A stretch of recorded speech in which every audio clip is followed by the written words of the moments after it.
Iran का युद्ध अब अपने 19वें दिन में पहुंच चुका है और हालात गंभीर होते जा रहे हैं। सीज फायर की लाख कोशिश के बावजूद सब कुछ फेल हो रहा है और अब साफ दिख रहा है कि ये कॉन्फ्लिक्ट रुकने का नाम नहीं ले रही, क्योंकि ईरान के नए सुप्रीम लीडर मुज्तबा खमीनी ने साफ किया है कि वो किसी भी सीज फायर या टेंशन कम करने के प्रपोजल को मानने के लिए तैयार नहीं है जब तक उन्हीं की कंडीशंस ना मान ली जाए।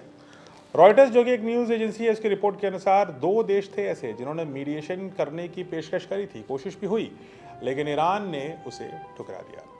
और सबसे बड़ी बात यह है कि खमेनी का स्टांस अब बहुत ही क्लियर है, ये बहुत ही सख्त और गंभीर, यही बताया जा रहा है सबके द्वारा। यानी अब ये सिर्फ एक कॉन्फ्लिक्ट नहीं रहा, ये पूरी तरीके से एक रिवेंज ड्रिवन फेज में प्रवेश कर चुका है। याद रखने की बात यह भी है कि मुज्तबा खमीनी के पिता, माँ, उनकी बहन के हस्बैंड और उनका जो नीस थी, उन सब को इस लड़ाई के पहले दिन में ही ख़त्म कर दिया गया था। रिपोर्ट्स के अनुसार अपनी पहली फॉरेन पॉलिसी बैठक में खमीनी ने साफ कहा कि ईरान इस युद्ध में मारे गए लोगों का बदला लेगा, ना सिर्फ उनके पिता का बल्कि सब लोगों का।